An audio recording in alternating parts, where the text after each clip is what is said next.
أعوذ بالله من الشيطان الرجيم. بسم الله الرحمن الرحيم. يا أيها الرسول بلغ ما أنزل إليك من ربك فإن لم تفعل فما بلغت رسالته والله يعصمك من الناس إن الله لا يهدي القوم الكافرين. وأخرج الشيخان الجليلان في صحيحيهما أن النبي صلى الله عليه وسلم قد قال بلغوا عني ولو آية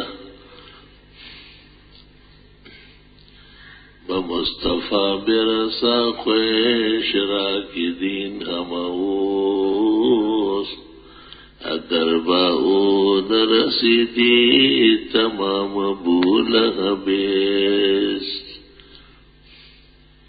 نیست حجت قول فعلو ہے چپیر قول اللہ فعل احمد را بگیر. اللهم صل وسلم على سيدنا ومولانا محمد وعلى آله وأصحابه وبارك وصل وسلم عليه. محترم بزرگوں، معزز سامعین، قرآن شریف کی اس مختصر سی آیت میں اللہ تعالیٰ نے پورے اسلام اور دین کی قدر و منزلت بیان فرمائی اور اس میں کئی اہم مہم مسائل ہیں جن کی طرف توجہ کی ضرورت ہے. ایک مسئلہ تو تبلیغ کا ہے. یا ایھا الرسول بلغ ما انزل الیک من ربک، اے پیغمبر آپ کو اللہ تعالی کی طرف سے جو دین آ رہا ہے اسے آگے بڑھائے اور اوروں تک پہنچائے. پیغمبر کائنات کا سب سے اہم مہم فرد بشر ہوتا ہے. مسلمانوں کا عقیدہ ہے کہ اللہ تعالیٰ کے مخالق میں سب سے اعلیٰ مقام اور منصب کا وہ پیغمبر لوگ ہیں، اور اس پر بھی اہل سنت والجماعت کے تمام طبقات کا اتفاق ہے کہ انبیاء علیہ السلام کا منصب ایک جیسا ہے، یعنی دین رسانی جو عظیم نفع رسانی ہے. اس پر بھی علماء حق ہر دور میں متفق رہے ہیں کہ انبیاء اولین اور آخرین میں جناب محمد کریم صلی اللہ علیہ وسلم کا مقام اور مرتبہ منفرد ہے.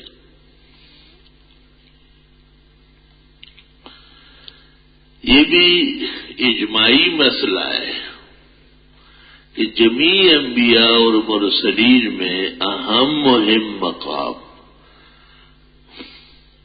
اور بہت زیادہ ذمہ داری ہمارے پیغمبر جناب رسول عربی صلی اللہ علیہ وسلم کا ہے.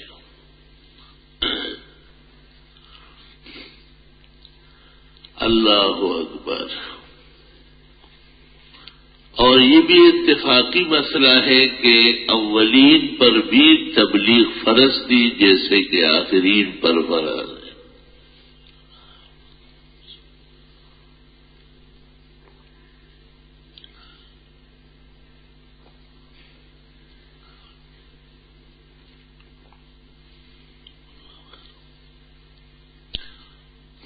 بعض لوگوں کے ہاں مشہور ہے کہ گزشتہ امتوں میں تبلیغ نہیں تھی. یہ غلط بات ہے. آدم علیہ السلام سے لے کے نوح علیہ السلام تک زیادہ تر احکام تکوین کہتے ہیں۔ تکوین اس کو کہتے ہیں جس کا ہر شخص سے تعلق ہو اور اس میں حلت اور حرمت تھی لیکن اجمال کے ساتھ تھی۔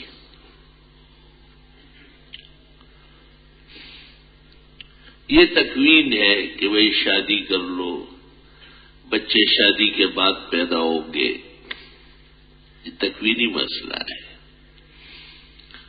یہ تکوین ہے کہ کھانا پکانے کا طریقہ کیا ہے، زمین میں ہل جوتنے کا طریقہ کیا ہے، یہ سب تکوینی مسائل ہیں۔ ہدایت کی تفصیلات نوح علیہ السلام سے شروع ہو گئی ہے۔ اس وقت لوگ بھی کم تھے، سب آدم علیہ السلام کے بیٹے اور بیٹیاں نسل تھی، ان میں جنگ و جدال کم تھا، اختلافات نہیں تھے۔ لیکن یہ مطلب نہیں کہ حلال و حرام نہیں تھا۔ یہ جس نے بھی لکھا ہے تفسیر میں یا شرح میں کمزور بات لکھی۔ قرآن کریم میں موجود ہے وَاتْلُ عَلَيْهِمْ نَبَأَ ابْنَيْ آدَمَ بِالْحَقِّ إِذْ قَرَّبَا قُرْبَانًا فَتُقُبِّلَ مِنْ أَحَدِهِمَا وَلَمْ يُتَقَبَّلْ مِنَ الْآخَرِ۔ آدم علیہ السلام کے دو بیٹوں نے ایک جھگڑے کو ختم کرنے کے لیے ایک نظر مانی، قربانی دی۔ ان میں سے ایک کی قبول ہوئی جو حق پر تھا اور دوسرے کی رد ہو گئی جو غلطی پر تھا۔ جس کی رد ہو گئی ہے اس نے جس کی قبول ہوئی اس سے حسد شروع کیا اور وہ قتل تک بات پہنچ گئی۔ حق تعالی نے کہا ہم نے یہ فیصلہ کیا ان النفس بالنفس کہ قتل کا بدلہ قتل ہی ہوگا، اور شدید ترین قسم کی سزا اس قاتل کو دے دی گئی کہ اسے آبادی میں آنے کا اور رہنے کا حق نہیں تھا۔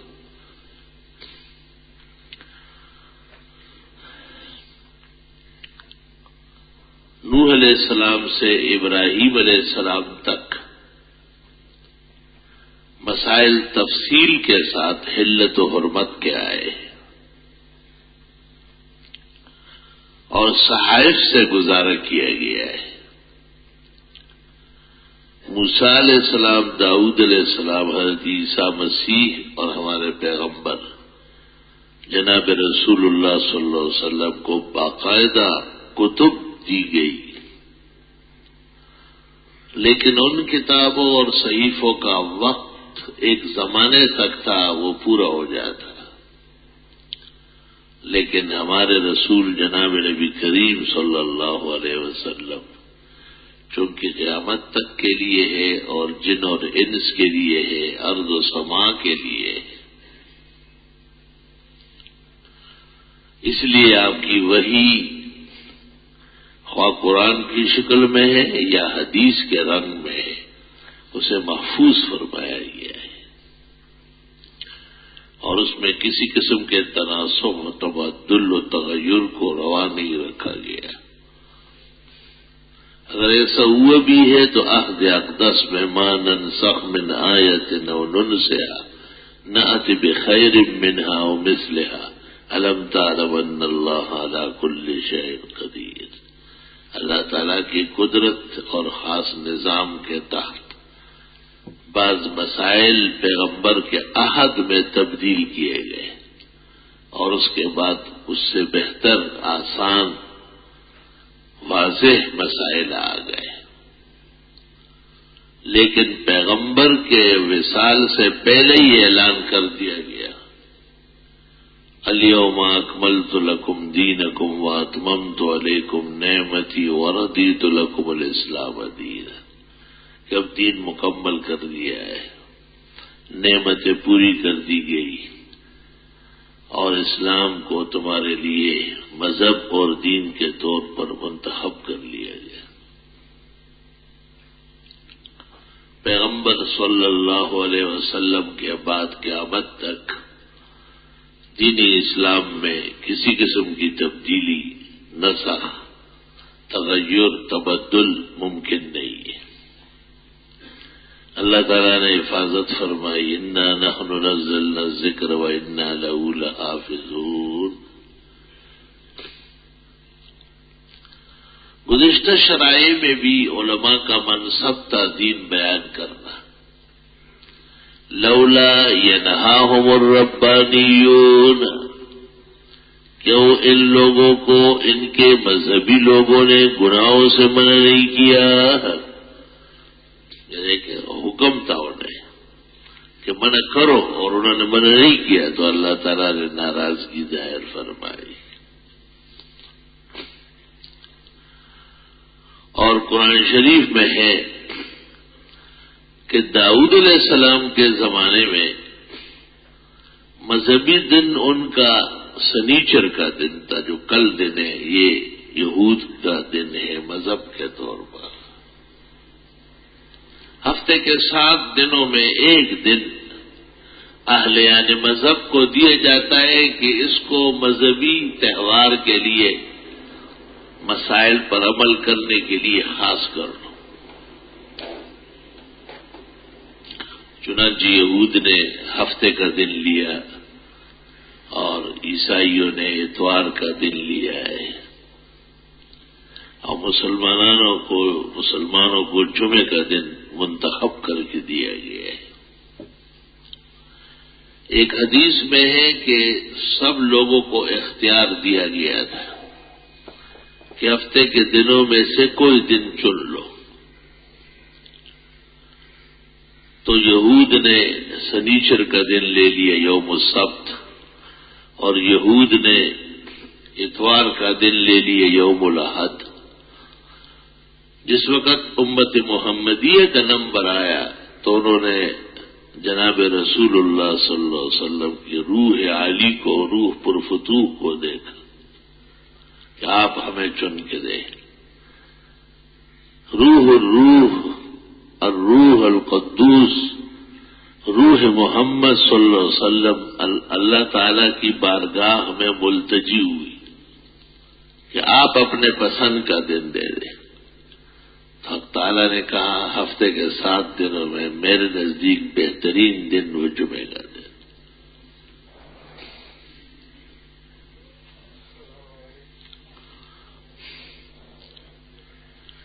ایک تحقیق یہ بھی ہے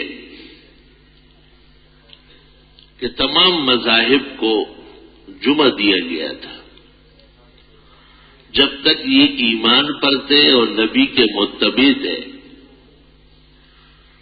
تو یہ جمعہ ہی مناتے تھے۔ البتہ جمعے کے نام مختلف تھے، جیسے زمانہ جاہلیت میں جمعے کا نام تھا عروبہ، عبوری میں، عبری میں اس کا نام تھا احد عیسیٰ علیہ السلام کے دور میں، اور دوسری زبانوں میں اس کا نام تھا سبت۔ اس مسئلے کی تائید قرآن کریم سورہ نحل سے ہوتی ہے،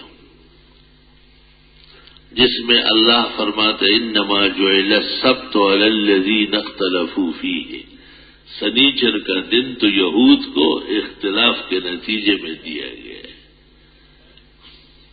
مذہب کے اتفاقی اور حقیقی مسائل کو جب یہ بدلنے لگے اور اس پر عمل نہ کرنے لگے تو ہم نے جمعہ ان سے چھین لیا، اور سنیچر کا دن غضب لعنت کا وہ ان کو دے دیا گیا اور ان کو بندر بنا دیا گیا۔ اور عیسائی مسیحی جب بگڑ گئے، پولوس آیا عیسیٰ علیہ السلام کے آسمان پر 244 سال بعد، اور اس نے انجیل میں تبدیلیاں کی، شراب اور خنزیر حلال کر دیا ان کے لیے، اور ختنے کو منع کر دیا، نکال دیا اسے۔ قرآن کریم میں اللہ فرماتے وَجَعَلَ مِنْهُمُ الْقِرَدَةَ وَالْخَنَازِيرَ وَعَبَدَ الطَّاغُوتَ۔ توبہ۔ امام العصر المحدث الکبیر والفقیہ علی الاطلاق آیت من آیات اللہ حضرت اقدس مولانا محمد انور شاہ صاحب رحمۃ اللہ علیہ شرح البخاری میں فرماتے ہیں جتنے مذاہب کا تعلق آسمان سے ہوا ہے ان کے ہاں مذہبی دن جمعہ رہا ہے۔ جب اہل مذہب آسمانی وحی کو پیٹ کر لیتے تھے تو ان سے جو مقدسات لے لیے جاتے ان میں جمعہ بھی چھین لیا جاتا۔ یہود نے سنیچر کا دن لے لیا اور عیسائیوں نے اتوار کا دن لے لیا۔ یہ بھی ایک تحقیق ہے کہ سنیچر کا نام یوم السبت ہے۔ سبتا یسبتو کے معنی آتے سبد یسبتو، کام نہ کرنا، تعطیل کرنا، اور یہ شان جمعے کی ہے۔ شاہ صاحب علیہ الرحمت کی رائے یہ ہے کہ سبت بھی جمعے کا نام ہے، اور وہ فرماتے ہیں کہ کبھی بھی اوتلا یعنی چھٹی مذہبی طور پر جمعے کے بغیر کسی دن کو نہیں ہوئی، جب بھی ہوئی کسی مذہب میں بھی، اور جنہوں نے جمعے کی طرف پیٹ کر لی تو انہیں کہا ہفتہ لے لو، اتوار لے لو، دھکے کھاتے رہو، کبھی ادھر چپتے رہو، کبھی ادھر چپتے رہو، حکومت نہیں کر سکو گے، ذلت و خواری اٹھاؤ گے۔ اور یہ غزوہ میدان، یہ غزوہ میدان، جیسے جیسے وقت گزرے گا جمعے کے قاتل کا حال اور خراب ہوگا۔ بدترین جرم پاکستان میں کیا گیا کہ جمعے کا دن ہٹا دیا گیا اور اس کی جگہ اتوار عیسائیوں کا دن قبول کیا گیا۔ مسلمانوں کا اتوار کے دن سے کیا واسطہ تھا؟ اور یہ کہنا کہ ہفتے کے 7 دن برابر ہے، یہ کلمہ کفر ہے۔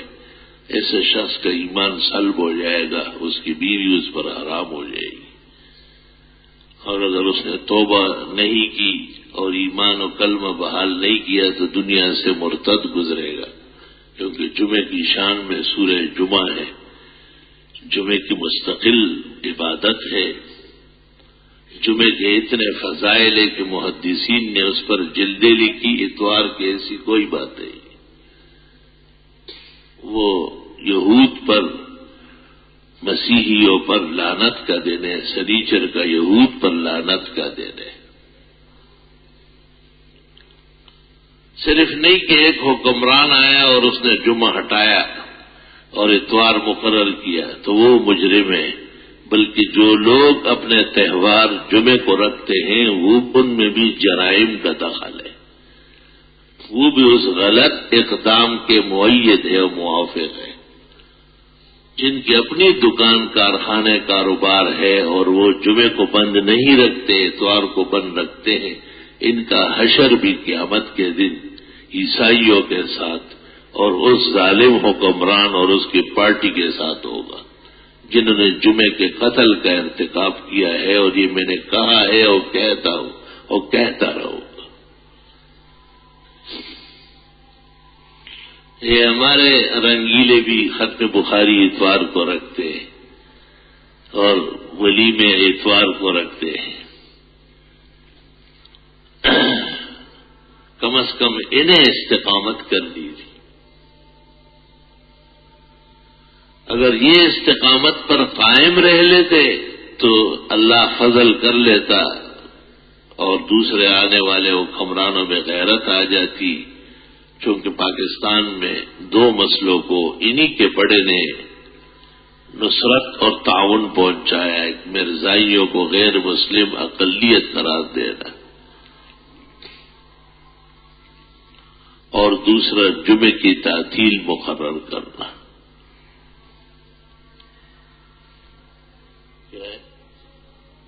جنازہ جو ہے پہلے پڑھتے ہیں نہیں کہا، یہ ہمت کا ہے ان لوگوں نے۔ لا الہ الا اللہ۔ بہرحال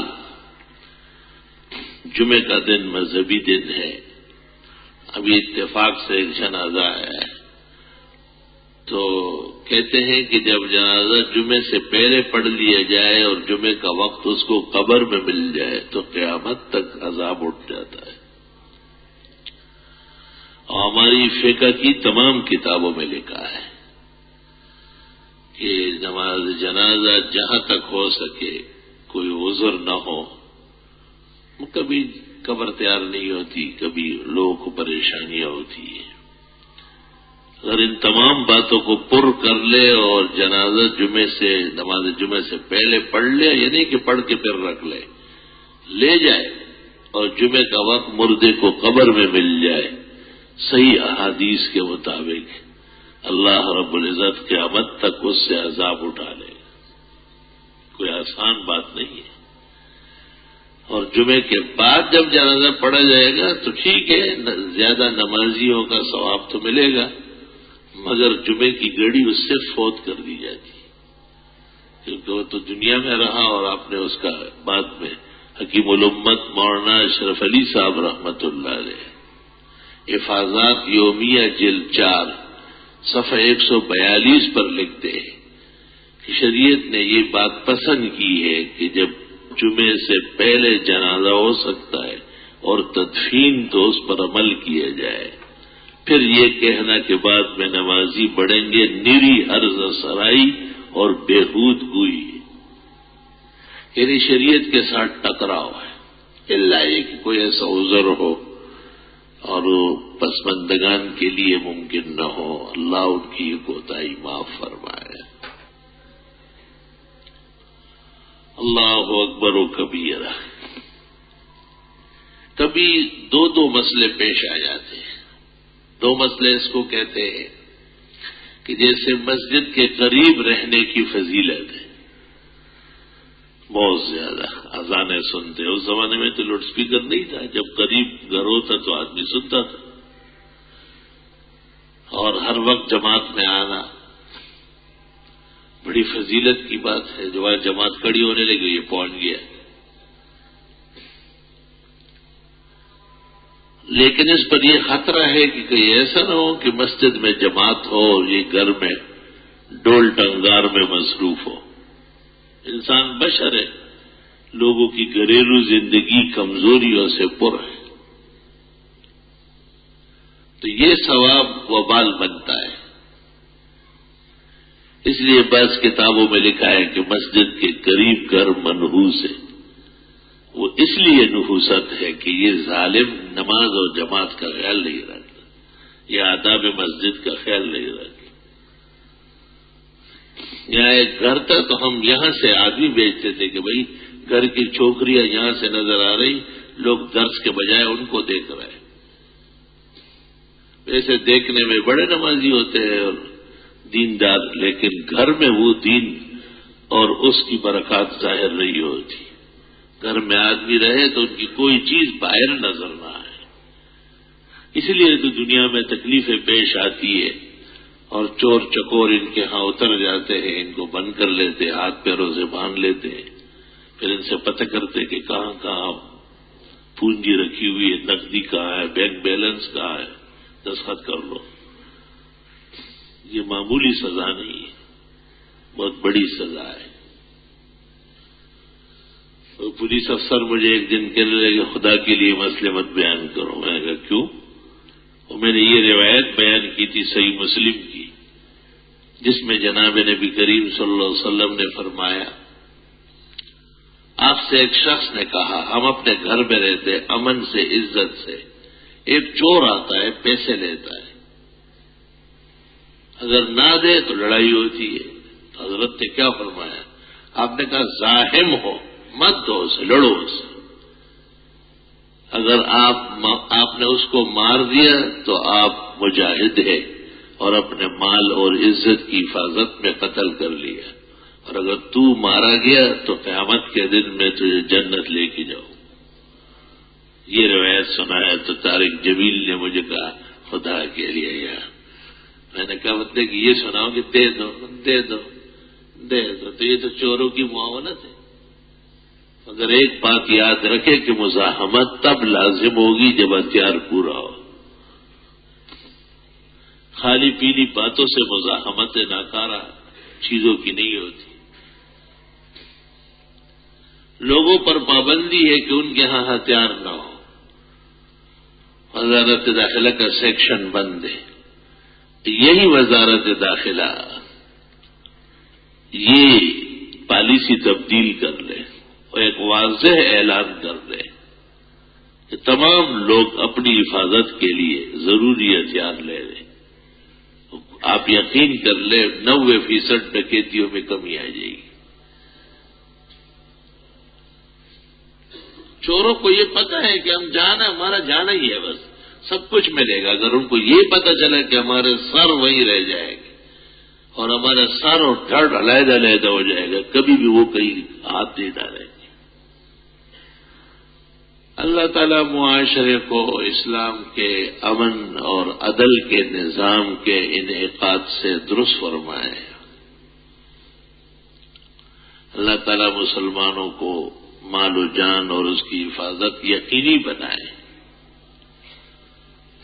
ان کے مرنے پر بھی صدمہ، ان کے لٹنے پر بھی صدمہ. اور تن ہم داغ داغ شد پمب کجا کجا نیہم. یا ایھا الرسول، اے پیغمبر، بلغ ما انزل الیک من ربک، اللہ تعالیٰ کی طرف سے جو دین آیا ہے اس کو تو آگے بڑھا لے. وَإِن لَّمْ تَفْعَلْ، اور اگر ایسا نہیں کیا، فَمَا بَلَّغْتَ رِسَالَتَهُ، تو گویا آپ نے رسالت اور پیغمبری کا کام نہیں کیا. وہی دین پہنچانا آسان کام ہے. دین پہنچانا تو بہت بڑا دل گردہ، بڑی ہمت، بڑی مردانہ وار خصلت چاہیے.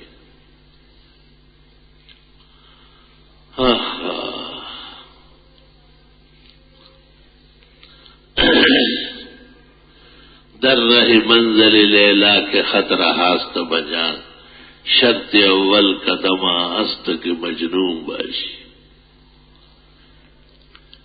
طریق عشق میں گو کارواں پر کارواں بدلا، نہ ہم نے راستہ بدلا، نہ میرے کارواں بدلا. مشکل ترین منصب دنیا کے اندر دین آگے بڑھانا ہے. آگے بڑھانا کئی قسم کا ہے. اول اپنے اوپر نافذ کرنا ہے، خود عمل کر کے دکھانا ہے. لا یکلف اللہ الا نفسک، پیغمبر کو فرماتے ہیں سب سے زیادہ ذمہ داری آپ پر ڈالی جاتی ہے. وہ کیا کام ہے؟ وحرض المؤمنین علی القتال، مسلمانوں کو دین پر قربان ہونا سکھا دو. اللہ اکبر. اور پھر جب آپ پر نافذ ہو جائے تو پھر آپ کے گھر والوں پر. گھر میں 3 قسم کے افراد ہیں، بیوی اور بال بچے ہیں، ماں باپ بہن بھائی ہے، ہو سکتا ہے نوکر وغیرہ، توابع اور حواشی بھی ہو. ان سب کو دین سے آگاہ کرنا ہے.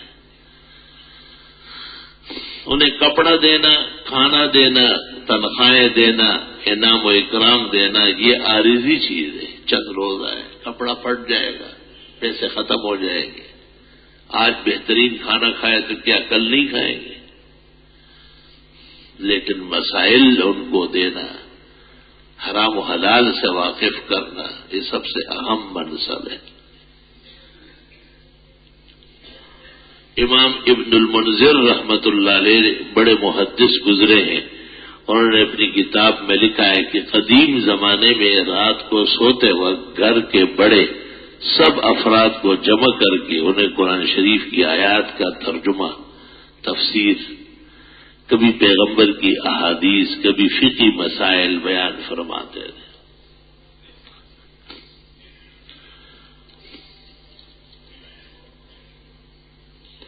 کوشش یہ کرو کہ لوگوں سے کچھ وصول کرو، آپ کو جلدی بھی زیادہ ہوتی ہے. یا یہ اعلان گیٹ پہ لگاؤ کہ نوٹ ہاتھ میں لے کے بیٹھو. ہاں وہ غریب نکالتے ہیں اور ان کو بہت جلدی ہے، اس لیے کہ اٹھتے دیر سے. ان کو پتا ہے کہ جب 1:15 ہوگا تو میں ان کا کوئی لحاظ نہیں کروں گا، سیدھا آواز ختم کروں گا. تو بھائی یہ تو پرانا کام ہے آپ کا. اور جب آپ حضرات بھی گھر سے نکلتے تو ایک تکڑا نوٹ جیب میں ڈالا کریں. بالکل بہت زیادہ نہ نہایا کرے، ایسے نہا کے آ جاتے کہ بس مشکل سے وہ یہاں تک پہنچتے ہیں. یہاں یہ بھی وضاحت رہے کہ یہ اس محلے کے بڑے بزرگوں نے مجھ سے درخواست کی تھی کہ یہ ایک عمل جاری رکھے. وہ ایسے تھے کہ ان کی بات میں ٹال نہیں سکتا تھا. کچھ ایسے پاک لوگ بھی دنیا میں ہوتے ہیں. اور اس میں 2 حکمتیں ہیں. وہ ایک بزرگ آئے تو انہوں نے دیکھا ہاں ہمارے یہاں ایسا نہیں ہے. میں نے ان سے بعد میں پوچھا کہ آپ کے ہاں سے کیا مراد ہے، کیا مراد ہے آپ کے ہاں سے؟ رسول اللہ صلی اللہ علیہ وسلم آپ کے ہیں یا نہیں؟ حضرت کے ہاں ہر جمعے کو تقریباً آپ اعلان کرتے تھے اور کپڑا بیچتا تھا اور چولی بھی پھری. سنت طریقہ ہے. ایک بات. دوسرا یہ کہ مسلمانوں کو حکم ہے کہ جمعے کے دن اونٹ ذبح کرے. ہر شخص جس کو اللہ نے توفیق دی ایک اونٹ ذبح کرے، اس کا گوشت تقسیم کرے، پھر جمعے کے لیے آ جائے. اگر یہ نہیں کر سکتا ہے تو گائے ذبح کرے اور اس کا گوشت فقراء مساکین تک پہنچا دے، پھر جمعہ پڑھنے آئے. اگر یہ بھی توفیق نہیں ہے تو ایک بکرا، مینڈا ذبح کرے، خیرات کرے اور پھر جمعہ پڑھنے آئے. یہ بھی نہیں کر سکتے تو ایک مرغی، وہ بھی نہیں تو ایک انڈا. جو انڈا بھی نہ دے سکے اللہ اس کو صحت دے، رب العالمین اس کو جمعے کے دن ثواب نصیب کرے. آپ اندازہ لگائیں کتنی اہم تاکید آئی ہے. من راح الى صلاة الجمعہ فکأنما تصدق ببعیر، جو سویرے جمعہ پڑھنے آئے گویا کہ اس نے ایک اونٹ ذبح کر کے خیرات کر لیا.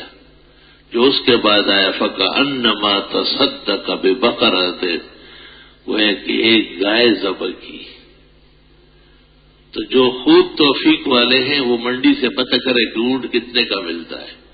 ایک اونٹ کے برابر پیسے کبھی کبھی چندے میں ڈالا کریں. امید ہے اونٹ 5000 کا اب بھی نہیں ملے گا، اگرچہ قربانی نہیں ہے. یہ پیسے اللہ نے دیے اس لیے ہے کہ اپنے ہاتھوں سے دین پر خرچ کرتے. لا الہ الا اللہ. پھر گائے کا پتہ کر لے تو وہ بھی ہندوستان نہیں ہے کہ 800-700 کی گائے ملے گی. وہ بھی کم از کم 30,000 35,000. منڈی میں جو بچڑے پہ آپ ہاتھ رکھیں گے تو پتہ چلا لے کہ سوداگر کیا کہتا ہے. بکرا جو ہوگا وہ بھی 10,000 12,000 کا ہو، تب جا کر کے وہ اس قابل ہے کہ آدمی کا دل کہے کہ یہ خیرات ہے. وہ جو 1200 اور 1500 کا ملتا ہے اس کی موت گاڑی کی ڈگی میں ہو جاتی ہے. میرے پاس ایک شخص آیا کہ جی یہ بکرا لایا ہوں. میں نے کہا اتار دو. کہنے لگا اتار نہیں سکتا. کیوں؟ پھنس گیا؟ کہنے لگا نہ وہ انتقال ہو گیا اس کا. میں نے کہا کتنے کا خریدا تھا؟ تو کہنے لگا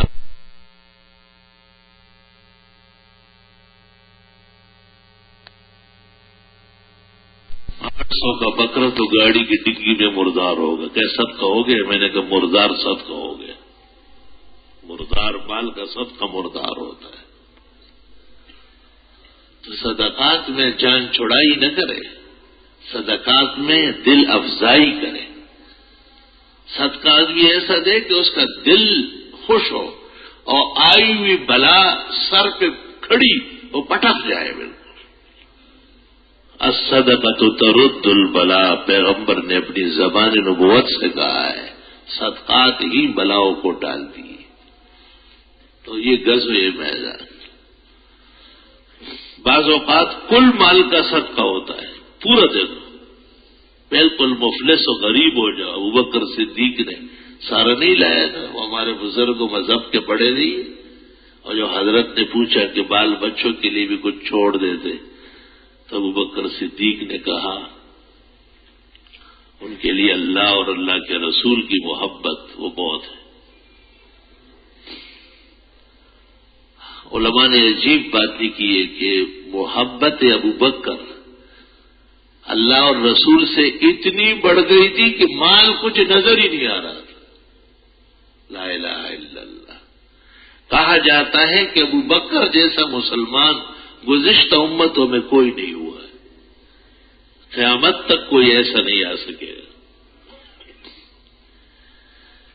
ایک حدیث سے روایت نظر سے گزری ہے کہ حضرت صلی اللہ علیہ وسلم نے فرمایا ہر وہ شخص جس نے میرے ساتھ احسان کیا ہے میں نے کسی نہ کسی طرح اس کا بہترین بدلہ اتارا، سوائے ابو بکر صدیق کے کہ ان کے احسانات کے بدلہ دینے سے میں عاجز ہوں. بروز حشر اللہ تعالی سے کہوں گا وہ اپنی شان کے مطابق جنت اور اس کی نعمتوں سے ابو بکر کا بدلہ اتارے. لا الہ الا اللہ. ایک موقع پر بخاری میں ہے، آپ غصے ہو گئے لوگوں پر جنہوں نے ابو بکر کو کچھ کہا تھا. کہا تم مجھے جھوٹا کہتے تھے، ابو بکر نے بیچ میں نعرہ لگایا کہ سچا پیغمبر ہے. تم مجھے یہاں سے نکالتے تھے، ابو بکر نے اپنی بیٹی میرے نکاح میں دے دی. تم میرے راستے بند کرتے تھے، ابو بکر نے سارا سامان وہاں رہنے کا اور ہجرت کا اور مدینے میں سارا کا سارا مہیا فرمایا.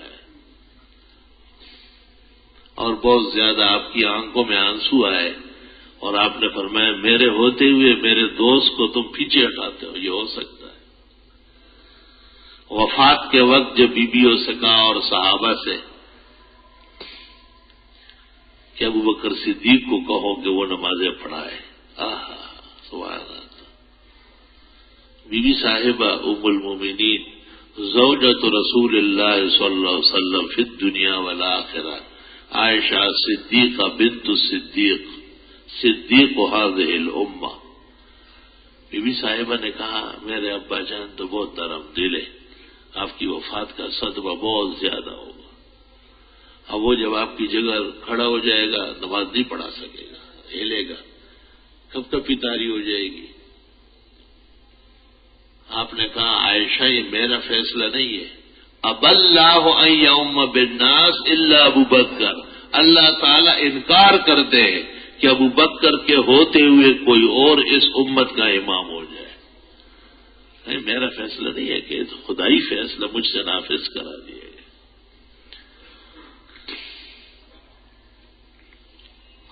اور حضرت علی رضی اللہ تعالیٰ عنہ جب فاطمہ الزہرا کے انتقال کے بعد ابو بکر صدیق کی بیعت کرنے آئے، نماز عشاء کے بعد تقریر میں کہا آپ کو جو فضیلت، برتری، تفوق اللہ تعالیٰ نے دیا ہے ہمیں وہ تسلیم ہے، ہمیں کوئی حسد و کینہ نہیں. ابو بکر صدیق کے کمالات میں سے ایک یہ ہے کہ دین پر خرچ کرنے میں بہت زیادہ آگے تھے. حضرت عمر رضی اللہ تعالیٰ عنہ اس موقع پر تمام جائیدادوں کا اور پونجی کا آدھا لائے تھے. علماء عجیب بات کرتے ہیں، وہ کہتے حضرت عمر ابو بکر کا آدھا ہے، لیکن ابو بکر رسول کریم صلی اللہ علیہ وسلم کا مثیل ہے. تدفین کے وقت حکم یہ تھا صحابہ کا کہ ابو بکر کا سر نبی کے سینے کے سیدھ میں آ جائے، لیکن ابو بکر صدیق نے منع فرما دیا تھا کہ ایسا نہیں کیا، پیروں کے قریب میرا سر آ گیا. حضرت عائشہ اور کئی بیویوں نے کہا ہے کہ نہیں ابو بکر کا سر قبر میں حضرت کے سینے کے سیدھ میں ہو. اور پھر حضرت عمر رضی اللہ تعالیٰ عنہ کا سر مبارک ابو بکر صدیق کے سینے کے سیدھ میں. سنن ابن ماجہ میں آپ نے کہا ہے انا و ابو بکر و عمر خلقنا من تربت واحدہ، میں ابو بکر عمر ایک مٹی سے پیدا ہے. وہاں کذا نطفن اکٹھے دفن ہوں گے ایک جگہ میں، وہاں کذا نبعث یوم القیامت انشاءاللہ، قیامت کے دن سب سے پہلے قبر سے میں آؤں گا، اور جب میں باہر آ جاؤں گا تو میں دعا کروں گا اللہ کے دربار میں، تو سب سے پہلے یہ دو ساتھی میرے اٹھ کے میرے ساتھ روانہ ہو جائیں گے، تاکہ سارا جہان کا لدم ہوگا، آسمان و زمین ٹوٹ پھوٹ چکے ہوں گے، ایک ہی مٹی سے پیدا ہے۔ اس لیے علماء کہتے ہیں ابو بکر و عمر کے مناقب نبی کے خوشی کے باعث ہے، اور ابو بکر اور عمر پر نقطہ اٹھانا، اعتراض کرنا، یہ حقیقت میں نبی پر بے اعتمادی ہے، تو نبی پر بے اعتماد مسلمان نہیں رہ سکتا ہے۔ قبور مبارک کے پاس دو جگہ خالی ہے، ایک عیسیٰ مسیح کی قبر کے لیے، وہ آسمان سے نازل ہوں گے، 7 سال ایک روایت، دوسری میں 40 سال رہیں گے، سہیں گے، شادیاں کریں گے، 2 بچے ہوں گے، تاکہ عیسائیوں پر ثابت ہو جائے کہ الہ اور ابن الہ کا عقیدہ جھوٹا تھا، پولوس کی دروغ گوئی تھی۔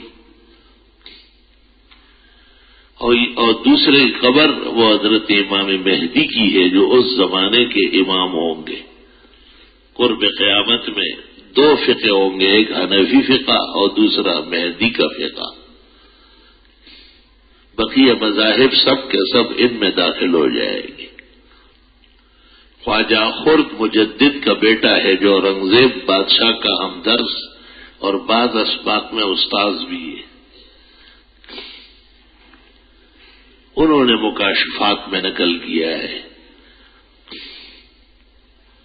اور عبد الوہاب شارانی نے رحمت الامہ فی کشف الغمہ میں بھی اقرار کیا ہے، حالانکہ خود شافعی مسلک آدمی ہے۔ وہ کہتے قیامت کے دن تک چلنے والی فقہ دنیا میں امام ابو حنیفہ کی فقہ ہے۔ امام ابو حنیفہ کے مقامات میں سے ایک مقام ہے فقیہ ھذہ الامہ، اس امت کے سب سے بڑے فقیہ۔ دشمن ان کے اس لیے زیادہ ہے کہ ان کے مقام تک نہیں پہنچتے۔ ابو بکر و عمر کے دشمن اس لیے زیادہ ہے کہ ان کے مقام بہت اونچے، یہ نیچے لوگ وہاں تک پہنچ نہیں سکتے۔ حسد الفتى اذ لم ينالوا فضله، عبداللہ ابن المبارک سے پوچھا گیا کہ آپ کے استاذ امام ابو حنیفہ پر اعتراض بہت زیادہ ہے، تو انہوں نے یہ شعر پڑھا، حسد الفتى اذ لم ينالوا فضله، لوگوں نے حسد شروع کیا اس جوان مرد انسان سے جس کے مقام اور مرتبے تک یہ نہ پہنچ سکے۔ وَالنَّاسُ أَعْدَاءٌ لِمَا جَهِلُوا، بہرحال دین اور دین کی باتیں آگے بڑھانا یہ بہت ضروری ہے۔ یا ایھا الرسول بلغ ما انزل الیک من ربک، اے پیغمبر جو دین، جو وحی، جو قرآن، جو سنت آپ کے پاس اللہ کی طرف سے آ رہی ہے ان کو آگے بڑھائے۔ فَإِن لَّمْ تَفْعَلْ، اگر ایسا نہیں کیا، فَمَا بَلَّغْتَ رِسَالَتَهُ، تو گویا کہ نبوت کا کام رہ گیا، اور جو خطرات ہیں وہ ہمارے ذمہ ہیں، ہم ان کو ٹالیں گے۔ وَاللَّهُ يَعْصِمُكَ مِنَ النَّاسِ، اللہ آپ کو لوگوں سے بچائے گا۔ إِنَّ اللَّهَ لَا يَهْدِي الْقَوْمَ الْكَافِرِينَ، اللہ کافر لوگوں کو یہ سمجھ نہیں دیتا۔ یہ اللہ کا احسان ہے کہ آپ کو اور آپ کی امت کو رب العالمین نے یہ کامل و اکمل سمجھ نصیب فرمائی ہے۔ تو تبلیغ کا پہلا مرحلہ اپنے گھر میں ہے۔ وَأَمُرْ أَهْلَكَ بِالصَّلَاةِ وَاصْطَبِرْ عَلَيْهَا، اللہ پیغمبر کو فرماتے دین بیان کریں جم کر۔ جم کر کا کیا مطلب ہے؟ یعنی آپ بھی کر کے دکھائے، یا یہ نہیں کہ ایک دفعہ کہہ دیا بس جی میں کہہ چکا ہوں گھر والوں کو بیٹوں کو، نہ کہتے رہو یہاں تک کہ انہیں فائدہ پہنچے، کہتے رہو یہاں تک کہ اس راستے میں آپ کا سفر ہو جائے. وَأَمُرْ أَهْلَكَ بِالصَّلَاةِ وَاصْطَبِرْ عَلَيْهَا. اہل و عیال کو دین تعلیم کرو اور اس پر جم کے رہو. لا نسألك رزقا، ہم آپ سے روٹی کپڑا مکان کا نہیں پوچھیں گے. بعض لوگ کہتے ہیں ہم بوڑھے ہو گئے بال بچوں کے لیے گھر نہ بنا سکے. بعض کہتے ہیں ہم نے یہ تعلیم نہیں دلوائی. اے افسوس، میں ان سے کہتا ہوں ان کے ایمان اور دین کی فکر ضروری ہے. اس آیت میں وضاحت ہے دنیا کی چیزوں کا نہیں پوچھیں گے. پہلی پوچھیے ہوگی روز قیامت کے جان گداز بود. اولی پرسشی نماز بود. قیامت کے دن سب سے پہلے نجات نماز پر ہوگی.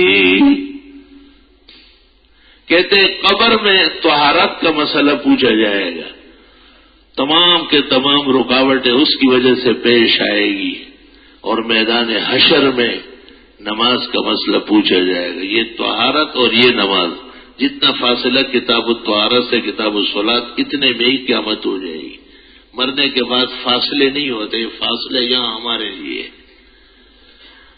استغفر اللہ. حق دن آنے والا ہے، اس کی تیاری بہت ضروری ہے. قل متاع الدنیا قلیل، آپ فرمائے دنیا چند روز آئے، یہ آئے اور یہ چلے گئے. والآخرۃ خیر لمن اتقى، آخرت ان لوگوں کے لیے ہے جو اللہ سے ڈرنے والے. قبر میں بھی، میدان حشر میں بھی، پولیس رات میں بھی تقوی کام آئے گا.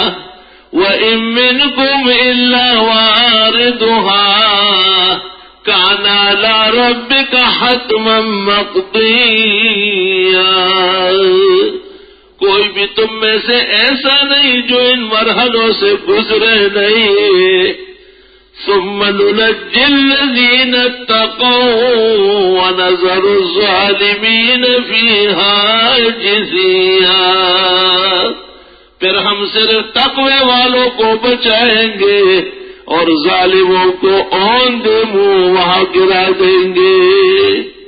تقوی نماز، تقوی زکوٰۃ وقت پر، تقوی روزہ، تقوی فرض حج کی ادائیگی، تقوی امر بالمعروف نہی عن المنکر، تقوی اسلامی بودباش آل و اولاد کی دینی فکر تربیت، یہ تقوی ہے. یہ ہم پر فرض ہے اور اس کی پوچھ ہونے والی ہے. اللہ سبحانہ و تعالی دنیا میں ہدایت اور اس پر استقامت اور آخری انجام عند النزع ایمان کا کمال اور قبر جنت کے باغات میں سے باغ اور میدان حشر میں رسول اکرم صلی اللہ علیہ وسلم کی شفاعت اور قیامت کے دن اللہ اپنے احسان اور فضل سے جنت الفردوس نصیب فرمائے. وآخر دعوانا الحمدللہ رب العالمین وصلی اللہ وسلم علی رسولہ الکریم ونبیہ الامین وعلی آلہ واصحابہ اجمعین.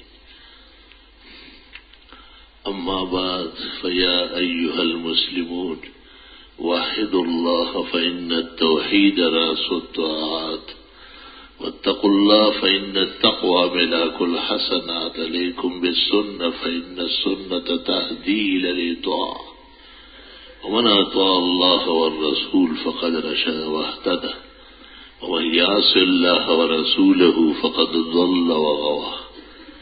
وإياكم ومحدثات الأمور فإن كل محدثة بدعة وكل بدعة ضلالة وكل ضلالة في النار. رواه مسلم.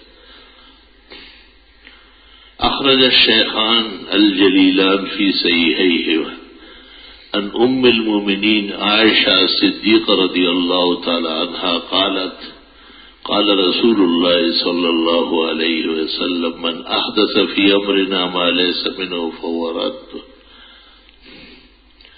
واخرج البغوی فی شرح السنہ ان النبی صلی اللہ علیہ وسلم قد قال لا يؤمن احدكم حتى يكون هواه تبعا لما جئت به. واخرج الشيخان في صحيحيهما ان النبي صلى الله عليه وسلم قد قال لا يؤمن احدكم حتى اكون احب اليه من والده وولده والناس اجمعين. اعوذ بالله من الشيطان الرجيم. اليوم اكملت لكم دينكم واتممت عليكم نعمتي ورضيت لكم الاسلام دينا. قال رسول الله صلى الله عليه وسلم فيما اخرجه مسلم عن ابي سعيد الخدري رضي الله تعالى عنه سئل رسول الله صلى الله عليه وسلم ما الدين؟ قال الدين هي النصيحة. قيل لمن يا رسول الله؟ قال لله ولرسوله ولأئمة المسلمين وفي رواية النسائي ولعامة المسلمين. بارك الله لنا ولكم في القرآن العظيم ونفعنا وإياكم بالآيات والذكر الحكيم. إنه تعالى جواد قديم كريم ملك بر ورب رؤوف رحيم.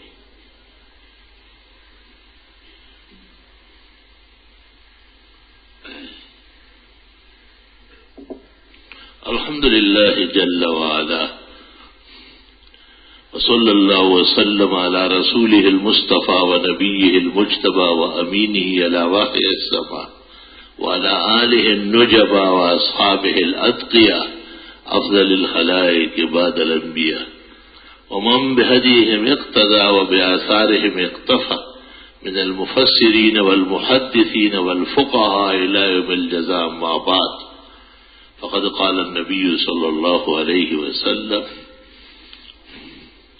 لو كنت متخذا غير ربي خليلا لاتخذت أبا بكر خليلا ولكن خلة الإسلام أفضل. رواه البخاري. وقال صلى الله عليه وسلم لو كان بعدي نبي لكان عمر. رواه أحمد في مسنده. وقال صلى الله عليه وسلم لعثمان استحيت منك ملائكة الرحمن. رواه ابن أبي شيبة في مصنفه.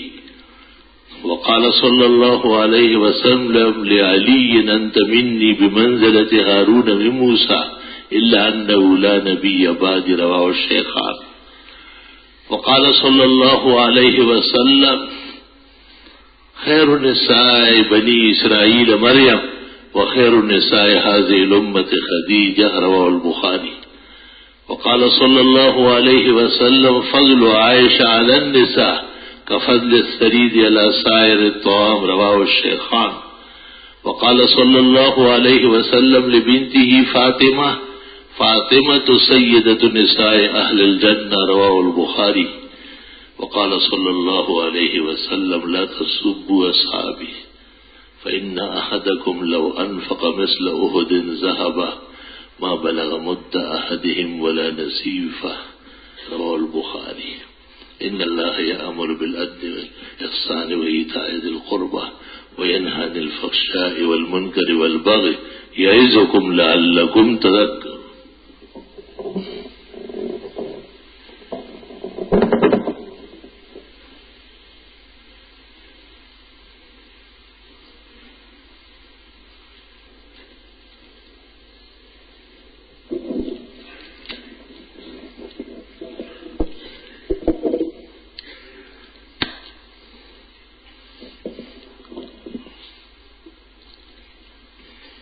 بسم اللہ الرحمن الرحیم.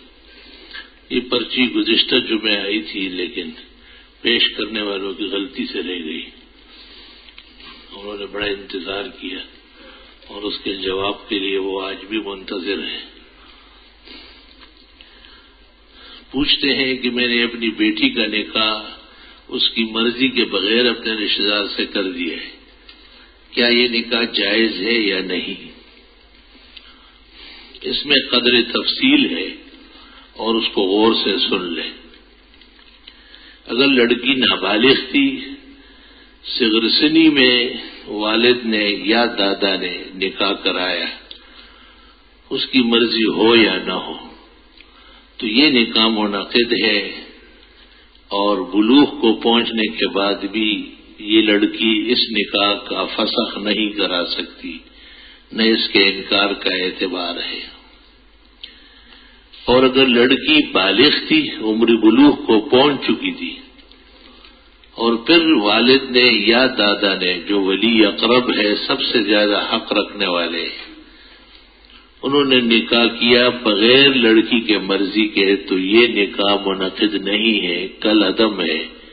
لڑکی کو اختیار ہے کہ وہ اپنی راضی خوشی سے اپنے اعزاء اور اقربا کو منوا کر مناسب جگہ نکاح کر لے۔ حدیث شریف میں سے ایک شخص کی بیٹی نے آپ کو شکایت کی کہ میں عاقل بالغ ہوں اور میری اجازت اور مرضی کے بغیر میرے والد نے نکاح کرایا، آپ نے اس کو کلعدم کر دیا اور اس نکاح کا کوئی اعتبار نہیں ہوا۔ اگر نکاح والد یا دادا منعقد کر لے، وہ نکاح اور رشتہ داروں کے مقابلے میں مضبوط نکاح سمجھا جاتا ہے، ولی اقرب کہلاتا ہے، یہ دو، ابو اور جد ہوا۔ اگر وہ صغر سنی میں نکاح ہوا ہے، جیسے پہلے ہم نے کہا کہ بلوغ تک پہنچنے کے بعد وہ توڑ نہیں سکتی، مگر دو وجہ سے توڑ سکتی ہے۔ اگر وہ یہ کہے کہ میرے والد نے میرے سر کا کوئی پیسہ لیا ہے، باڑا لیا ہے، کسی لالچ اور خود غرضی میں یہ نکاح کرایا ہے، تو چونکہ والدین کا یہ منصب ہی نہیں ہے کہ اولاد کو بیچے، اس لیے اس نکاح کا بھی انکار ہو سکتا ہے، اور انکار معتبر ہوگا۔ یا وہ لڑکی بلوغ کو پہنچنے کے بعد قاضی کی عدالت میں یہ کہے کہ جس جگہ میرا نکاح کیا گیا ہے وہاں میرا دین و ایمان نہیں رہ سکتا، اور یہ بات وہ عدالت کو منوا لے اور مطمئن کر لے، تو بھی والد یا دادا کا منعقدہ نکاح جو عام حالات میں کلعدم نہیں ہو سکتا، وہ قاضی یا عدالت اس کا فسخ کر دے گی۔ لکھا ہے کہ میں نے اپنی بیماری پر یہ نیت کی کہ اللہ اسے شفا دے تو میں اپنا بیل فروخت کر کے علماء سے پوچھ کر رقم مسجد میں دوں گا۔ بیوی کو اللہ نے شفا دی، بیل فروخت کر کے رقم میں نے رکھی ہوئی ہے، کیا مسجد میں دینا جائز ہے؟ اس طرح کی نیت جس میں پہلے سے مسجد ہو یا فقراء کے علاوہ عمراء بھی ہو، یہ منعقد تو نظر ہے، اور نظر مسجد میں نہیں لگتی، لیکن اس میں پہلے سے مسجد کا تذکرہ ہے تو اس کو نظر شکر کہتے ہیں۔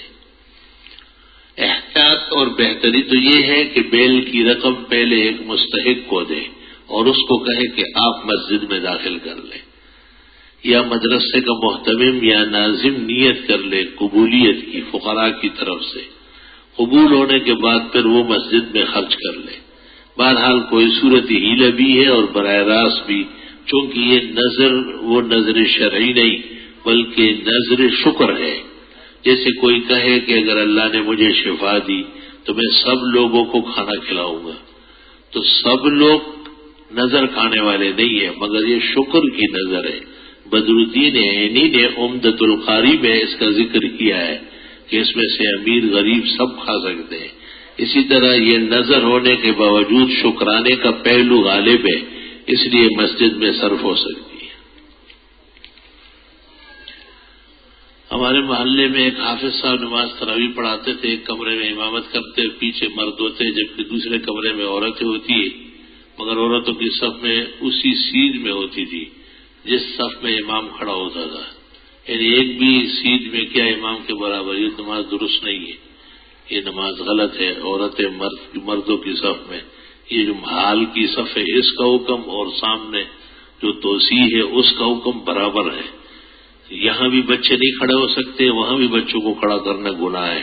اسی طرح عورت اگر مردوں کی صف میں آ جائے تو حکم یہ ہے کہ مردوں کی بھی نماز خراب ہے، اس لیے جو لوگ وہاں شریک ہوئے صرف عورت نہیں، ان مردوں کی بھی نماز فاسد ہے، تباہ و برباد ہے۔ مسجد کے لیے چندہ جمع کرنے کی دلیل کا حوالہ دے دی بخاری شریف۔ کتاب العیدین، کتاب المغازی، خاص کر عیدین میں 13 تفسیر ہے۔ حضرت بچوں کے نام عبدالحادی، عبدالسعید رکھنا درست ہے۔ ہمارے علاقے میں جمعے کی نماز نہیں ہوتی کیونکہ وہاں جمعہ بھی شرائط نہیں پائے جاتے۔ علماء کہہ چکے کہ جہاں یہ ادا نہیں ہوگا وہاں دوسرے عالم وہ نماز پڑھا رہے، وہ کہتے ہیں امام شافعی کے نزدیک جمعہ ادا ہو جاتی ہے۔ درست بات یہ ہے کہ جہاں جمعہ شروع ہو جائے وہاں ختم نہ کیا جائے۔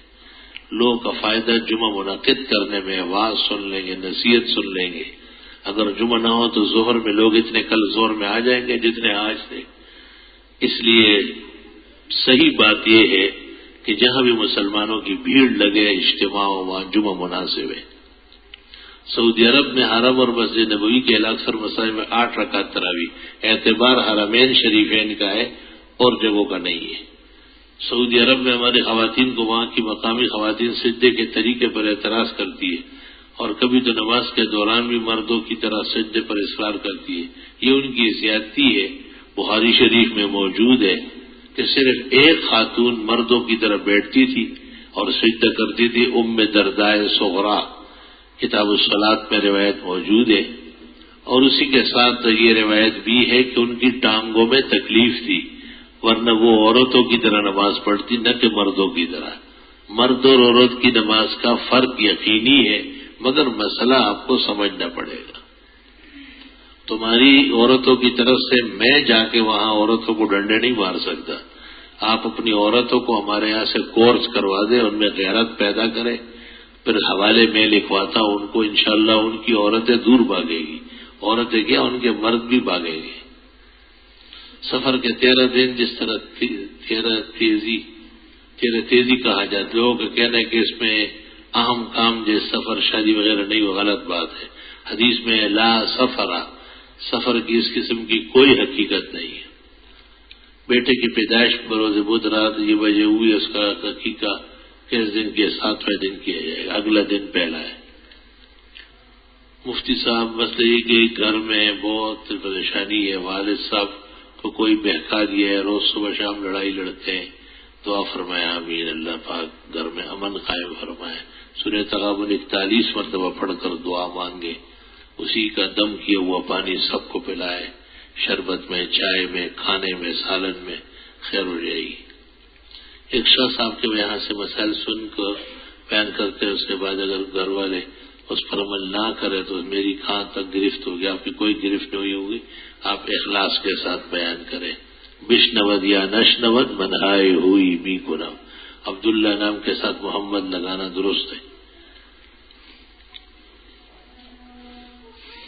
3 باتیں پوچھنی ہے۔ کیا حضرت عائشہ کا نام حمیرہ تھا؟ بعض روایات میں ہے، مگر حمیرہ حمراء سے ہے، سرخ سفید حسین جمیل۔ ذوالفقار نقشبندی صاحب کے بارے میں کیا رائے ہے؟ میں کسی کے بارے میں کیا رائے دے سکتا ہوں؟ وہ طریقت کے پیر ہے اور حافظ غلام حبیب نقشبندی کے خلیفہ ہے، یا خدا جانے مولانا پیر عبد المالک کے خلیفہ ہے۔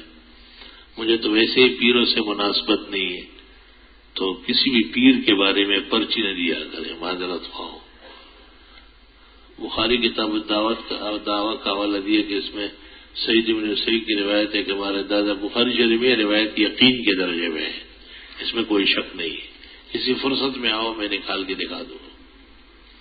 صحیح لڑکی کی شادی کے اخراجات، جہیز، کھانا وغیرہ، اول تو عجم میں سادات نہیں ہے، ثانیاً اگر ہے بھی تو خلط بلط ہو چکے ہیں، ثالثاً اگر زکوٰۃ صدقات سے ان کو بچا لے تو بہتر ہے۔ کیا بیوٹی پارلر یا بیوٹیشن کا کام کرنا، اس کو اپنا ذریعہ معاش بنانا درست ہے؟ جب خواتین کے لیے کرے، اگر اس میں کوئی ناجائز اقدام نہیں ہے۔ سورج گرہن ہوتا ہے تو بزرگ حضرات حاملہ عورتوں کو باہر نکلنے سے، یہ بالکل پکا مجرب مشاہد عمل ہے کہ اگر سورج گرہن کی سیدھ میں خاتون آ جائے اور پیٹ میں بچہ ہو تو ٹیڑھا اور معذور پیدا ہوگا۔ یہ تجربے کی باتیں بھی ہوتی ہیں، جیسے آپ گرم چائے کے بعد ٹھنڈا نہیں پیتے، اس کے لیے کوئی حدیث تھوڑا پیش کریں گے۔ آپ کھانا کھا کے دوڑتے نہیں کہ آنچڑیاں پھٹ جائے گی، یہ تجربے کی بات ہے۔ خواتین کا محرم کے ساتھ باپردہ تبلیغ جماعت کے لیے جانا کوئی حرج نہیں۔ امام الاسر مولانا انور شاہ نے لکھا ہے یجب تبلیغ النساء کما یجب تبلیغ الرجال، جس طرح مردوں پر تبلیغ ضروری ہے اس طرح عورتوں کو بھی تبلیغ کر سکتی ہے۔ مفتی صاحب امام بخش صاحب کے لیے دعا کرے کہ اللہ تعالیٰ ان کو نیک اولاد دے، آمین۔ اسماعیلی اور گوری فرقے کے عقائد اور رد، اس پر مستقل کتابیں لکھی گئی، وہ پڑھ لیں آپ۔ تسبیحات سیدھے اور بائیں ہاتھ سے کرنا جائز یا ناجائز؟ ایک عالم نے کہا دونوں ہاتھوں سے۔ وہ تو دونوں ہاتھوں سے کر رہا ہے، اس کی ٹانگ نہیں اٹھ رہی، وہ اس سے بھی کر لیتا۔ حدیث شریف ابو داؤد کتاب الصلاۃ تسبیحات میں کان النبی صلی اللہ علیہ وسلم یعقد التسبیح بیمینی، حضرت دائیں ہاتھ سے فرماتے تھے۔ اور مرقات شرح مشکات جلد 2 صفحہ 202، تحتاوی علی المراکی صفحہ 172، تکملہ مجمع البحار جلد 5 صفحہ 587۔ وہ جو ملوانا ہے اس سے ایک کوئی چھوٹی سی کتاب کا نام لکھوا دو، کہیں بھی نہیں لکھ سکتے، بس دیکھا دیکھی چل رہی۔ تسبیحات کہیں بھی بائیں ہاتھ سے نہیں۔ بعض لوگ سر پہ ہاتھ رکھ کے اس دوران کوئی بائیں ہاتھ سے چال بازی لڑتے ہیں، اس کا بھی کوئی ثبوت نہیں، خطر نہیں۔ دائیں ہاتھ کو سر پہ رکھ کے دعا تو ہے سنت، لیکن اس دوران جو یہ 7 دفعہ تسبیح بائیں ہاتھ سے، حرام ناجائز کار شیطان۔ دائیں ہاتھ سے تسبیحات ہوگی، بائیں ہاتھ سے نہیں ہوگی۔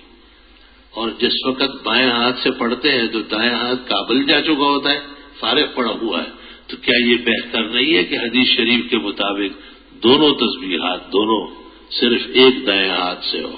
یعنی جس وقت بائیں ہاتھ کو یہ نمبر دیتے، دایاں اجاڑ پڑا رہتا ہے، بیکار، غلط بات ہے۔ جب ایک دفعہ نبی کا عمل مل گیا تو اس پر عمل لازم ہے۔ اسی طرح تسبیح کے دانے وہ بھی الٹے ہاتھ سے پڑھنا بعض قوموں کی عادت ہے، وہ بھی غلط طریقہ ہے، ثواب نہیں ملے گا، وہ بھی دائیں ہاتھ سے گھومنا چاہیے۔ مسئلہ یہی ہے، اور شرق اور غرب میں ایک ہی مسئلہ ہے انشاءاللہ۔ باقی غلط عمل رائج ہے، میں بھی دیکھ رہا ہوں اس کو۔ گریبان کے کتنے بٹن کھلے رہنا چاہیے، پورا گریبان کھلا رکھ سکتے ہیں، بشرطے کی فیشن نہ ہو، اور ایسا نہ ہو کہ اپنی چھاتیاں لوگوں کو دکھاتے پھریں، جو کہ حرام ناجائز ہے۔ بعض علماء کہتے ہیں کہ صرف ایک بٹن بھی کھلا ہو تو حدیث شریف پر عمل ہو جائے گا، لیکن حدیث شریف میں تو یہ ہے کہ حضرت کے سینے کے بال باقاعدہ باہر نظر آ رہے تھے۔ میں نے 30 سال تک گریبان کا کوئی بٹن بند نہیں کیا، لیکن بعد میں نے بعض چھوکروں کو دیکھا کہ وہ کبھی ادھر سے چھاتی کھولتے کبھی ادھر سے۔ جب کسی نے کہا کہ ہمارے مولانا صاحب کا یہی تحقیق ہے، حالانکہ اس میں اختلاف نہیں، پکا مسئلہ ہے، ترمذی شریف شمائل میں موجود ہے کہ حضرت صلی اللہ علیہ وسلم کے گریبان کی کنڈیاں کھلی ہوئی تھی، لیکن یہ لوگ اس سے غلط فائدہ اٹھاتے ہیں۔ اس لیے اس وقت اگر 1 یا 2 بٹن بھی کھلے ہو، یا 1 کھلا ہو 2 بند ہو، تو مجھے امید ہے کہ سنت پر عمل ہو جائے گا۔ لیکن جیسے لوگ سمجھتے ہیں کہ سب گریبان بند ہو، اگر بند نہ ہو تو ہاتھ بڑھا کے آپ کا بند کرتے، یہ خلاف سنت، غلط اور جہالت کا طریقہ ہے۔ ہمارے شیخ کے والد اپنی حیاتی میں اپنی جائیداد بیٹے کے نام کر دے تو دوسرے بیٹے اس جائیداد میں حصہ لینا چاہتے ہیں، آپ اس فیصلے کے بارے میں کیا بتائیں؟ بہرحال زندگی میں والد پوری جائیداد جلا بھی سکتا ہے، سمندر میں بھی ڈال سکتا ہے، مجنون دیوانے یہی کرتے ہیں، اور ایک بیٹے کو زیادہ ایک کم بھی کرتے ہیں، گناہ کا عمل ہے، گناہگار ہے، البتہ نافذ ہو جائے گا مال گناہ کے، قیامت تک اس کو گناہ ہوگا۔ چاہیے کہ کوئی وقت پر اسے سمجھا لیتا، یا جس بیٹے کے نام ساری جائیداد ہے ان کو کہے کہ آپ کے والد نے غلط اور گناہ کر کے دنیا سے گیا ہے، اب تم یہ جائیداد اس کے بعد صحیح طریقے سے کر لو، جو شریعت کا فیصلہ ہے کہ زندگی میں سب اولاد برابر ہے، اور مرنے کے بعد لڑکا 2 حصے اور لڑکی 1 حصہ لے گی، تو شاید تیرا باپ معاف ہو جائے، ورنہ جہنم کے بیچ میں جلے گا۔ حدیث شریف بخاری میں ہے نا کہ آپ سے ایک شخص نے کہا کہ میں نے بیٹے کو جائیداد دی ہے، میری خواہش ہے کہ آپ بھی گنوا رہے، تو تو آپ نے پوچھا کہ دوسرے بیٹے کو بھی اتنا دیا ہے؟ کہا نہیں حضرت. تو آپ نے فرمایا لا اشہد علی جور، میں ظلم پر گواہ نہیں بنتا. رافع الیدین کی عرب میں رافع الیدین نہیں ہے، کدو کریلا رفع الیدین ہے. ہاں باتیں اتنی بڑی بڑی اور لکھنے کے ڈھنگ نہیں ہے. محمد آیان نام نامناسب ہے، بڑی بڑی آنکھوں والا. اسلام میں کون سے کھیل منع ہے جس سے بے حیائی پھیلے، جس سے کفر کی تبلیغ ہو، جس سے مسلمانوں کو نقصان ہو، وہ سب منع ہے. دعا کرے میری بہن کا دیندار گھرانے میں رشتہ. آمین. میرے بھائی کی شادی کے 3 سال ہو گئے، اولاد نہیں، اللہ نیک اولاد دے.